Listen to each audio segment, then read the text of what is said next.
Tadi dilakukan gelar perkara, dan gelar perkara itu menetapkan saudara Fadel Al-Fajar Bajili sebagai tersangka.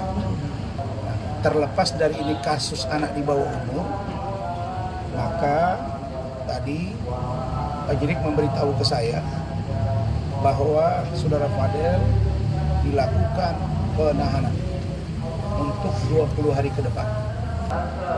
Kami akan tetap melakukan upaya hukum, misalnya upaya hukum lain, apakah dalam bentuk pra-peradilan, apakah nanti menunggu di proses persidangan, itu saya serahkan sepenuhnya kepada keluarga.